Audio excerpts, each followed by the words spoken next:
Craig asked as he turned to glance back into the bathroom. Leona had heard the phone and was looking at him. He mounted the name Stanhope, and Leona nodded.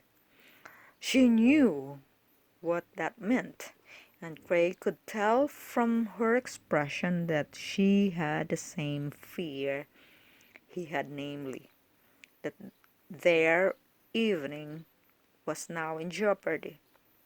If they arrived at the symphony too late, they'd have to wait for the intermission to sit down, which means foregoing the fun and excitement of the entrance, which both had been keenly anticipating.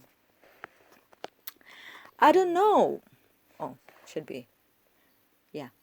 I don't know, Jordan said. She appears unnaturally weak. She doesn't even seem to be able to sit up. Besides weakness, what are symptoms? I think we should call an ambulance and go to the hospital. She's greatly perturbed and she's got me concerned. Jordan, if you are concerned, then I am too, Craig said soothingly. What are the symptoms? I was just there at your home this morning, dealing with her unusual mentally and complaints. Is it something different or what? Patient Stanhope was one of the less than a half-dozen patients that Craig labeled. Problem patients. But she was the worst of the group. Every doctor had them in every kind of practice and found them tedious at best and maddening at worst. They were the patients who persisted day and day out with a litany of complaints that were, for the most part, completely psychosomatic or totally phantom, and that could rarely be helped by any therapy, including alternative medicine. Grade had tried everything with such patients, to no avail. They were generally depressed, demanding, frustrating, and time consuming, and now, with the internet, quite creative with their professed symptoms and desire for lightly conventional and hand holding. In his previous practice, after ascertaining their hypochondriasis beyond a reasonable doubt, Craig would arrange to see them as infrequently as possible, mostly by shunting them off to the nurse practitioner or to the nurse, or rarely to the subspecialist with if he could get them go, particularly to see psychiatrists. But in Craig's current practice setup, he was limited in his ability to resort to such russes,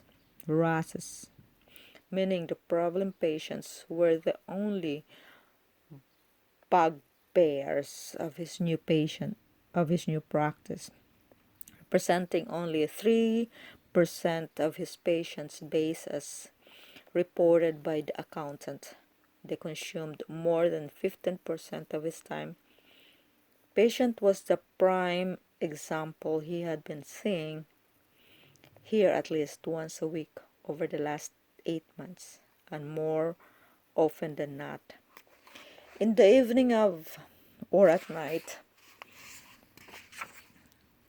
Period. As Craig frequently equipped to his staff, she was trying his patience. The comment never failed to get a laugh. This is far different, Jordan said. It's entirely dissimilar to her complaints last evening and morning. How so? Greg asked. Can you give me some specifics? He wanted to be certain as possible about what was going on with patients, forcing himself to remember that hypochondriac occasionally actually got sick. The problem with dealing with such patients was that they lowered one index of suspicion. It was like the allegory of the shepherd boy crying wolves.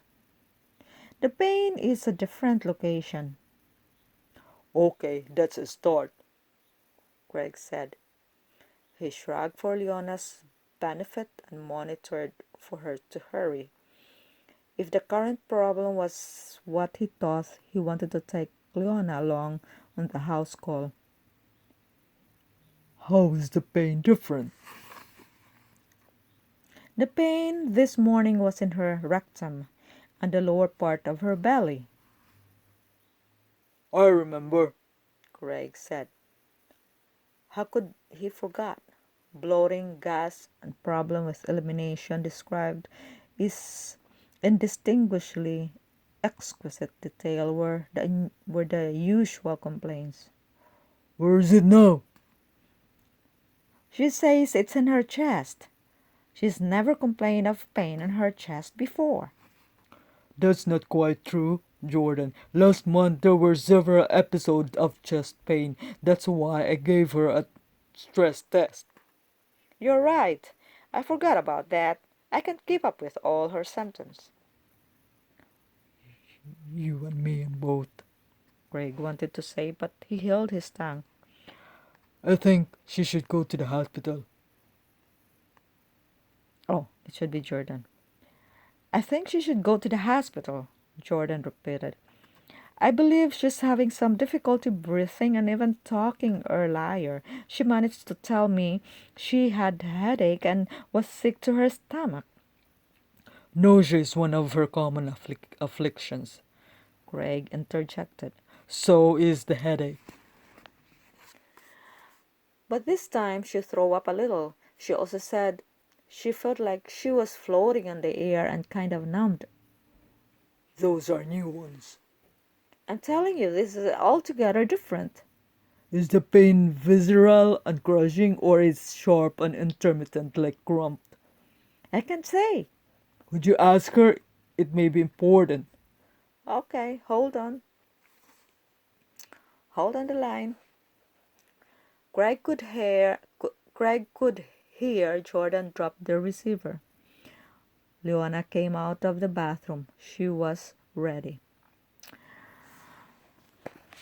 To Craig, she looked like she belonged on the cover of the magazine. He indicated as much by giving her a thumbs up. She smiled and mounted. What's happening? Oh no, it should be Leona. What's happening? Craig shrugged, giving the cell phone present to his ear, but twisting it away from his mouth. Looks like I'm going to have to make a house call. Leona nodded in question. Are you having trouble with your tie? Greg reluctantly nodded. Let's see what I can do, Leona suggested. Greg raised his chin to give her more room to work as Jordan came back on the line. She says the pain is durable. She says it's all over. All those words you used. Greg nodded.